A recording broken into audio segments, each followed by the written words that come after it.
णमियूणवढ्ढमाणं परमपाणं जिनन्ति शुद्धेन वोच्छामिरयणसारं सायारण्यार्धं मीणम्। बोलिए श्री खजराक्षंद भगवान की जय। आचार्य श्री कुंद कुंद स्वामी की जय। हम सभी बड़े सौभाग्यशाली हैं जो हमें आचार्य कुंद कुंद स्वामी का महान ग्रंथ रयण सार के अध्ययन का अवसर मिल रहा है। यह ग्रंथ श्रावकों की दृष्टि से और मुनियों की दृष्टि से भी बेहद महत्वपूर्ण है। आज हम दो गाथाओं का अध्ययन करेंगे, क्रमशः गाथा क्रमांक 30 और 31। ये दोनों गाथाएं बहुत सरल हैं। एक एक शब्द आपको प्राकृत भाषा की दृष्टि से समझाया जा रहा है, अर्थ किया जा रहा है। बहुत सरलता से ये दोनों गाथाएं आपको समझ में आ जाएंगी। प्रकरण दान का चल रहा है। दान यदि करते हैं तो इससे लाभ क्या है और दान नहीं करते हैं तो क्या हानि है। ऐसे कई प्रकरण पूर्व में भी हमें आचार्य कुंद कुंद स्वामी के द्वारा मिले हैं और इन गाथाओं में भी इसका अच्छा वर्णन हमें मिलने वाला है। चलिए प्रारंभ करते हैं। गाथा क्रमांक 30। उच्चारण। धन धन धरणाई, धरणाई अधणा पुरणा, धरणाई। समिद्धे, समिद्धे अधदा ध एक ही मात्रा, समिद्धे। ये पूरा एक शब्द है, धन धरणाई समिद्धे। सुहम, सुहम जहा, जहा होई, होई। सव्वजीवाणं, सव्वजीवाणं। मुनि दानाई, दानाई समिद्धे, समिद्धे। मुनि दानाई समिद्धे। सुहम तहा तम विना, विना दुःखम, दुःखम। धन धरणाई समिद्धे, धन धरणाई समिद्धे। सुहम जहा होई सव्वजीवाणं, सुहम जहा होई सव्वजीवाणं। मुनिदानाय समिद्धे, मुनिदानाय समिद्धे। सुहम तहा तम विना दुःखम, सुहम तहा तम विना दुःखम। बहुत सरल और बहुत अच्छी गाथा है, एकदम सिंपल। एक उदाहरण दिया जा रहा है, जिस प्रकार ऐसा है उसी प्रकार। नीचे आपको दिख रहा है तहा, तहा यानी उसी प्रकार, उसी तरह। ऊपर लिखा हुआ है जहा, दूसरे चरण में जहा जिस प्रकार, तहा उसी प्रकार। अब देखिए, जहा जैसे, धन धरणाई समिद्धे। जहा जैसे, धन धरणाई समिद्धे। धन यानी धन, रुपया पैसा, धन। धन्नाई संधि विच्छेद कर लें, धन प्लस आई। प्रणाम में छोटा आ, आई का बड़ा आ, दोनों मिलकर बड़ा आ हो गया। धरणाई, धर्ण यानी धान्य, आई आदि। धन धान्य आदि। समिद्धे समृद्ध, धन धान्य आदि से समृद्ध होने पर। यहाँ पर समिद्धे, धन धरणाई समिद्धे, ये सप्तमी विभक्ति का एक वचन है। धन धान्यादि से समिद्धे समृद्ध, धन धान्यादि से समृद्ध होने पर। सप्तमी एक वचन, धन धान्यादि से समृद्ध होने पर। सुहम जहा होई सव्वजीवाणं, जहा जिस प्रकार, सव्वजीवाणं, सव्वजीवाणं सभी जीवों के लिए। सव्व यानी सभी, जीवाणं जीवों के लिए, सभी जीवों के लिए। सुहम सुख होई होता है। होई वर्तमान काल अन्य पुरुष एक वचन का क्रिया रूप है। होई होता है। क्या होता है? सुहम सुख होता है। किसको होता है? सब जीवाणु सभी जीवों के लिए होता है। कब होता है? हाँ, जो मैं प्रश्न कर रहा हूं उसका उत्तर आपको गाथा में ढूंढते जाने हैं। होता है। क्या होता है? सुहम सुख होता है। किसको होता है? सब जीवाणु सभी जीवों के लिए होता है। कब होता है? धन धन्नाई समृद्धि धन धान्य आदि से समृद्ध होने पर। जब वह जीव धन धान्य आदि से समृद्ध होता है, बहुत सारा धन बहुत सारा धान्य उसके पास होता है, तब वह अपने आप को सुखी अनुभव करता है, सुखी मानता है। सभी जीव धन धान्य आदि से समृद्ध होने पर स्वयं को सुखी मानते हैं, सुखी होते हैं। जहां जिस प्रकार तहा उसी प्रकार क्या होता है? मुनि दानाई समिद्धि मुनि दानाई मुनि मुनि दानाई संधि विच्छेद कर दीजिए। दान प्लस आई दान बड़ा में छोटा आ, आई का बड़ा आ, दोनों मिलकर बड़ा आ हो गया। दान आई दान आई आदि मुनि दान आदि से समृद्धि समृद्ध होने पर। मुनियों के लिए दान आदि से समृद्ध होने पर। आदि से क्या लेना है? जो प्रकरण चल रहे थे पूजा के, अलग अलग प्रकार के दान के, वो सब हमको आदि से लेना है।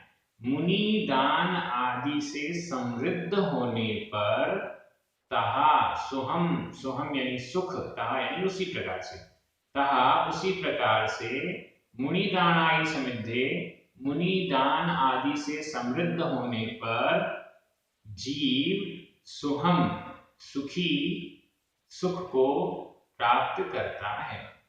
जैसे सभी जीव धन धान्य आदि को प्राप्त करके सुखी होते हैं, उसी प्रकार से मुनि दान आदि करने से, मुनि दान आदि समृद्ध होने से, मुनि दान आदि से समृद्ध होने से, यहां समृद्ध का मतलब सहित, मुनि दान आदि से सहित होने पर सुहम सुख को प्राप्त करता है।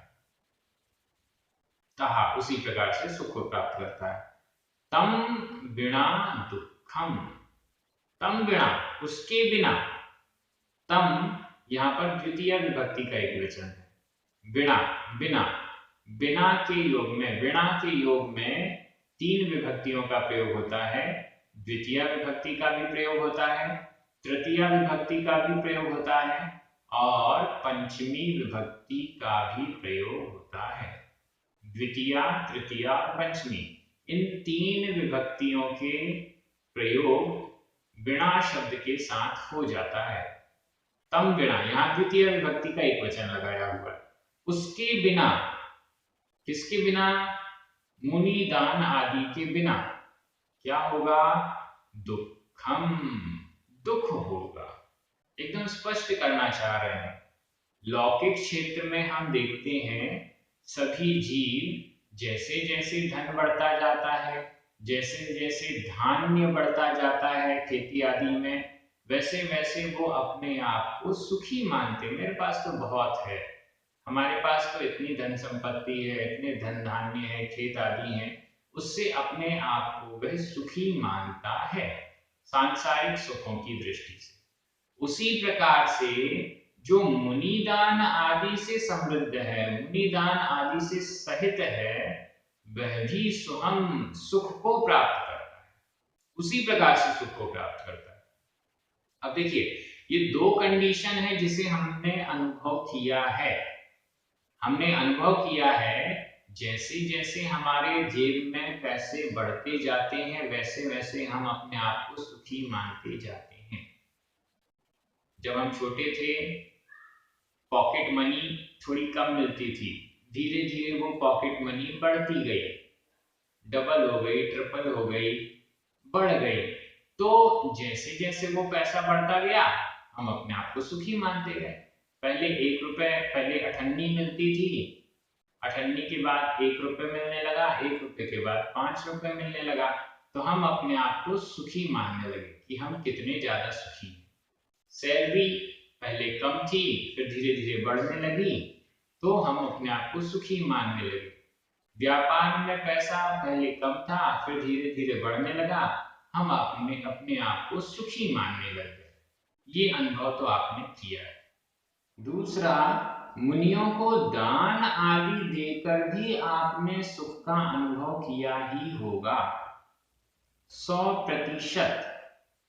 जब मुनिराज हमारे घर पर आहार ले रहे होते हैं, उस समय हमारी खुशी, हमारे सुख, हमारे आनंद का कोई और छोर नहीं रहता, कोई लिमिट नहीं रहती। पूरे जीवन भर जितना ज्यादा धन संचय किया, उससे जितना सुख मिला, उससे कई गुना अधिक सुख तब मिलता है जब हम मुनि दान आदि, पात्र दान आदि करते हैं। बड़ा आनंद, बड़ा सुख का अनुभव होता है। आचार्य कुंकुम स्वामी ने पिछली गाथाओं में कहा था, धन्नो, धन्य हो जाता है श्रावक। ऐसा श्रावक मुनियों को, पात्र को दान देकर धन्नो, धन्य हो जाता है, अपने आप को धन्य महसूस करता है। मुनि दान देकर, पात्र दान देकर हमें सुख का अनुभव होता है। और जब हम यह पात्र दान नहीं कर पाते, तब कैसा अनुभव होता है? दुख। हम पड़गान के लिए खड़े हुए हैं, 2 महाराज जी हैं, 2 मुनि महाराज हैं और चौके लगे हुए हैं 10। अब जब पड़गान के लिए महाराज श्री निकले, सभी ने पड़गाहन की प्रोसेस की। 2 चौकों में तो पड़गाहन हो गया, शेष 8 में नहीं हुआ। अब जिनके यहाँ पड़गाहन हो गया, जिनको सौभाग्य मिल रहा है आहार दान का, वो तो सुख का अनुभव कर रहे हैं। और जिनको यह सौभाग्य नहीं मिला, वो सुख नहीं हो रहा है, बड़ा कष्ट हो रहा है, हमारे यहाँ नहीं आ पाए महाराज जी, विधि नहीं मिल पाई, दुख का अनुभव हो रहा है।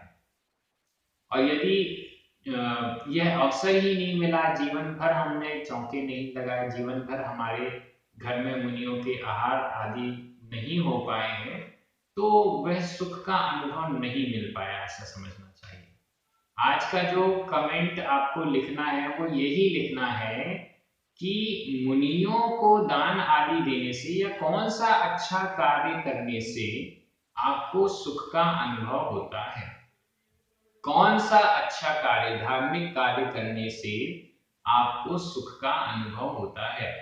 रुपया पैसा कमाने से सुख का अनुभव होता है वो मत लिखिएगा, वो तो सभी को होता है और वो सभी की गलत मान्यता है। लेकिन कौन सा ऐसा धार्मिक कार्य करने से सुख का अनुभव होता है, मैं मेरा तो बता देता हूं। मुझे जब कोई नई विषय वस्तु समझ में आ जाती है, स्वाध्याय कर रहे हैं, कोई ग्रंथ पढ़ रहे हैं, तो जब कोई नया विषय समझ में आता है, कोई नया सब्जेक्ट समझ में आता है, तो बड़ी खुशी होती है। और उससे भी अधिक खुशी तब होती है जब वह नया सब्जेक्ट हम समझ लेते हैं और सामने वाले को भी सरलता से समझा देते हैं, तब और ज्यादा खुशी होती है। आपको कौन सा धार्मिक कार्य करने में खुशी होती है, वो आपको कमेंट बॉक्स में लिखना है। चलिए इस गाथा को कंप्लीट मानते हैं, बड़े सरल सरल शब्द थे इसमें। अब दूसरी गाथा पर चलते हैं। गाथा क्रमांक 31, उच्चारण। पत्त पत्त वीणा, पत्त वीणा, दानम दानम च, सुपुत्त सुपुत्त वीणा, सुपुत्त वीणा, बहुधनम बहुधनम, महाखेत्तम महाखेत्तम, आधा पूरा बिंदी, महाखेत्तम, चित्त चित्त वीणा, चित्त वीणा, वय वय, गुण चारित्तम, वय गुण चारित्तम, ये पूरा एक शब्द है। वय गुण चारित्तम, निक्कारणम, निक्कारणम, आधा का पूरा का, निक्कारणम, जाने, जाने।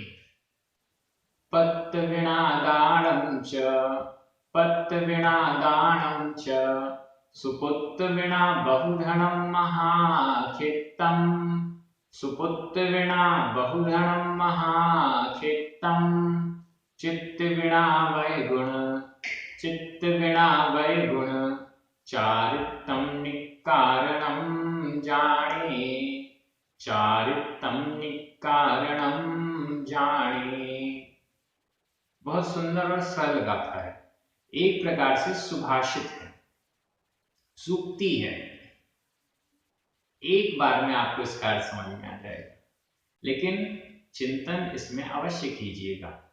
नीचे लिखा हुआ है निक्कारणम, निक्कारणम, निष्कारण, निष्कारण, निष्प्रयोजन या निष्फल, जाने, जानो, निष्फल जानो। किस किस को निष्फल जानो? तीन चीजें हैं जिसे निक्कारणम, निष्कारण या निष्फल, जाने, जानो ऐसा कहा जा रहा है। जाने यह विधि एवं आज्ञाकार मध्यम पुरुष एक वचन का क्रिया रूप है। जाने मतलब जानो, तुम जानो। क्या जानो? निक्कारणम, निष्कारण, निष्फल जानो। किसको निष्फल जानो? सबसे पहले पत्तविणा दानम, पत्तविणा दानम, दानम दान को, निक्कारणम जाने, दान को निष्कारण, दान को निष्फल जानो, दान को निष्फल जानो। कब? पत्तविणा, पत्तविणा, पात्र के बिना, पत्त पात्र, विणा बिना, पात्र के बिना दान को निक्कारणम जाने, निष्कारण जानो। हम दान दे रहे हैं लेकिन पात्र नहीं है तो निष्कारण जानो, किसी काम का नहीं है, निष्फल है, निष्प्रयोजन है, कोई मतलब का नहीं है। दान कर रहे हैं, दे रहे हैं। मेरे पास एक ग्लास में दूध है, अब उस दूध को मैं बिना पात्र के, बिना बर्तन के, गिलास से उड़ेल रहा हूं। किसमें उड़ेल रहे हो? पात्र तो नीचे कुछ है ही नहीं, ना कोई दूसरी ग्लास है ना कुछ और है। किसमें उड़ेल रहे हो?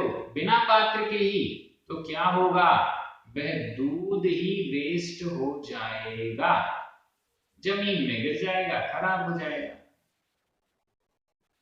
हम कोई भी अपनी धन संपत्ति या कोई भी आहार दान, ज्ञान दान इत्यादि, इन सब को बिना पात्र के ही दिए जा रहे हैं तो वह निष्कारण है, निष्प्रयोजन, निष्फल है, उसका कोई फल मिलने वाला नहीं है।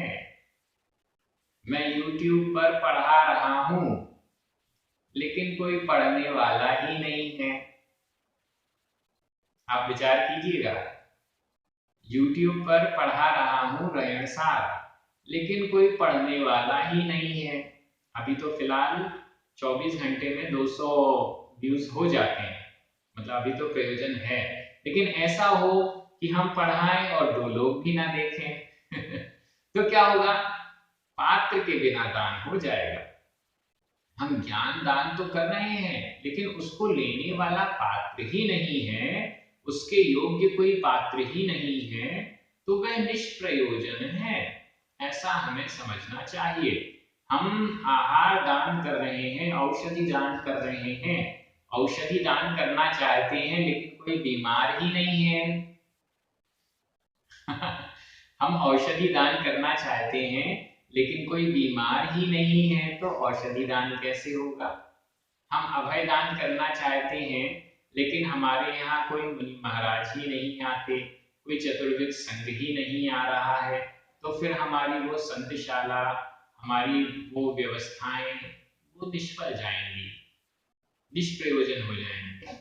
तो पात्र के बिना दान निष्कारण, निष्प्रयोजन, निष्फल है। और क्या क्या?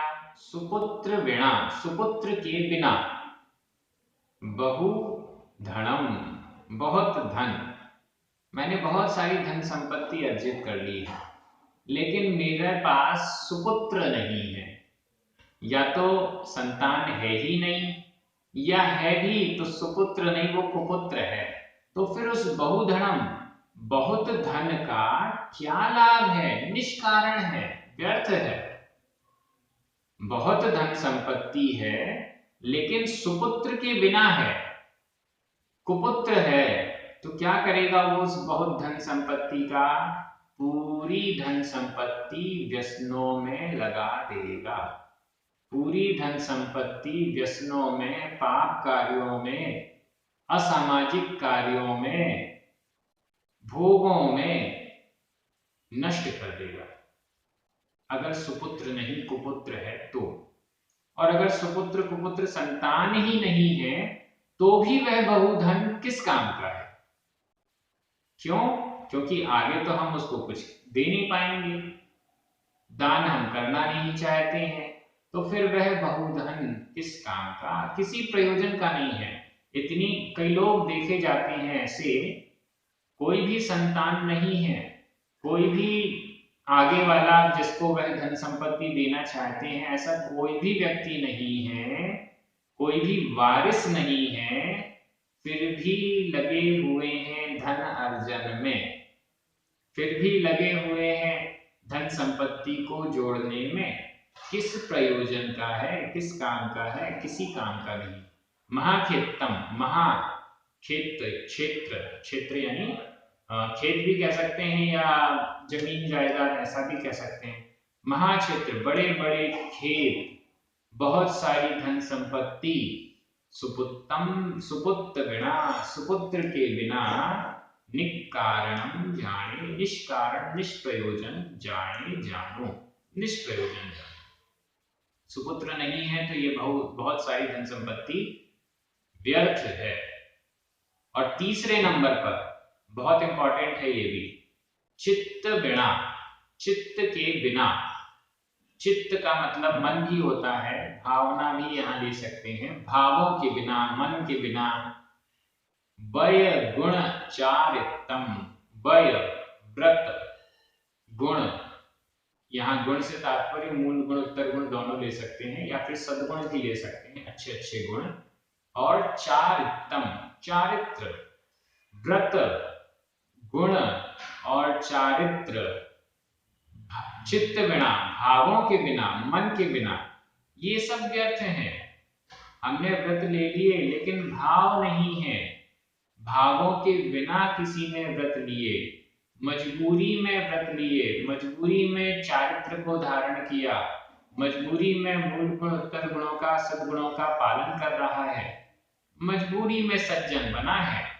मजबूरी ना होती तो सज्जन नहीं बनता, दुर्जन ही बना रहता। तो यह जो मजबूरी है, चित्त बिना, मन के बिना, स्वयं के भावों के बिना जो वो सज्जन बना हुआ है, वो निष्कारण है, उसका कोई प्रयोजन नहीं है। जेल में डाल दिया गया है इसलिए वो शांत है, चुप है। जैसे ही जेल के बाहर आएगा वैसे ही हल्ला मचाने लगेगा। किसी मजबूरी के कारण मन मार के व्रत या चारित्र या सद्गुणों को वो प्रकट कर रहा है, पालन कर रहा है। ये मजबूरी हटी और व्रत चारित्र सब गायब। तो ऐसे व्यक्ति के व्रत चारित्र सद्गुणों का कोई फल नहीं, कोई प्रयोजन नहीं है, ऐसा जाने जानो। जिसका मन, जिसके भावों के बिना, मन के बिना व्रत गुण और चारित्र ये निष्कारण है, निष्प्रयोजन है, ऐसे जानना चाहिए। तो ये तीन बातें हैं जिसको निष्कारण या निष्प्रयोजन कहा गया। इस पर थोड़ा सा विचार करते हैं, क्या वास्तव में ये निष्प्रयोजन है? एक बात तो ठीक है कि अगर पात्र के बिना दान कर रहे हैं तो फालतू है, सुपात्र के बिना, सुपुत्र के बिना बहुत धन संपत्ति बेकार है, और मन नहीं है, भाव नहीं है, तो भी व्रत गुण और चारित्र का पालन करना कोई काम का नहीं है। लेकिन इसका ये मतलब नहीं है कि ये वास्तव में 0% है। देखिए, निष्कारण होना, इसका मतलब यहाँ प्रेरित कर रहे हैं आचार्य कुंद कुंद स्वामी कि दान अगर हम सत्पात्र को देंगे तो 100% फल है, और अगर हम सत्पात्र को दान नहीं देंगे तो 0 नहीं है, 5-10% तो फिर भी मिलेगा। समझिएगा, यहाँ आचार्य कुंद कुंद स्वामी हमें उत्साहित कर रहे हैं, प्रोत्साहित कर रहे हैं कि दान देते हो सत्पात्र को दिया करो। बहुत धन संपत्ति है, अपने पुत्र को सुपुत्र बनाओ, कुपुत्र नहीं, व्यसनी नहीं, सुपुत्र बनाओ। और व्रत चारित्र आदि ग्रहण किया है तो भावों को भी तदनुरूप बनाओ। यह प्रेरणा आचार्य कुंद कुंद स्वामी दे रहे हैं, इसका उल्टा अर्थ मत लीजिएगा। कई लोग तो ये देखते हैं, देखो भावों के बिना व्रत चारित्र भी धारण करोगे तो व्यर्थ है, कोई मतलब का वो व्रत चारित्र नहीं है। ये उल्टी गंगा बहाने वाले लोग होते हैं। नेगेटिव विचारधारा, गलत विचारधारा। पॉजिटिव विचारधारा यहाँ पर है कि व्रत चारित्र धारण किए हैं तो भावों को भी उन व्रतों के अनुरूप, उस चारित्र के अनुरूप बनाने का हमें प्रयास करना है। दान हम देते हैं तो सत्पात्रों की खोज करनी है, सत्पात्रों को, सबसे श्रेष्ठ पात्र, सबसे श्रेष्ठ भूमि कौन सी है जहां हम बीज बोएंगे तो बहुत अच्छी फसल रहेगी, ऐसा हमें विचार करना है। बहुत धन संपत्ति है तो हमारा यह कर्तव्य बनता है कि हम हमारी संतान को सुपुत्र बनाएं, सज्जन बनाएं, धार्मिक बनाएं, ये हमारा कर्तव्य है। ऐसी प्रेरणा आचार्य कुंद कुंद स्वामी दे रहे हैं। तो अगर हम 100% इनका फल चाहते हैं तो ऐसा करें, और अगर ऐसा नहीं करते हैं तो 0% नहीं, 5-10% तो फिर भी मिलेगा, ऐसा विचार हमें करना चाहिए। गाथाएं बड़ी सरल हैं, आपको समझ में आ गई होंगी। समझ के बस मत बैठ जाइएगा, थोड़ा बहुत चिंतन कीजिएगा। 15-20 मिनट, आधे घंटे का यह वीडियो रहता है, वो पढ़ने के लिए है। उसके बाद के आधे घंटे आपको चिंतन के लिए है, ऐसा प्रयास किया करें। चिंतन आप कभी भी कर सकते हैं जब आपको खाली टाइम मिले। आज हमने ये 2 गाथाएं पढ़ी थी, इनका हमें चिंतन करना है, मन में वो घूमनी चाहिए। अगर हमने गलत किया है तो उसको सुधारना है, और अगर हम अच्छा कर रहे हैं तो उसको और आगे बढ़ाना है। ऐसा प्रयास, ऐसा पुरुषार्थ हमें करना चाहिए। आप सभी बहुत अच्छे से अध्ययन कर रहे हैं, मुझे बड़ा आनंद आ रहा है, आपको भी बहुत खुशी हो रही है। रैयन सार जैसा महान ग्रंथ हमारे पढ़ने में, स्वाध्याय में आ रहा है, ये हम पर आचार्य कुंद कुंद स्वामी की महान अनुकंपा, कृपा है, ऐसा हमें मानना चाहिए। आप सभी को बहुत बहुत धन्यवाद, पुण्यार्चकों को धन्यवाद, सभी को जय जिनेन्द्र, जिनवाणी माता की जय।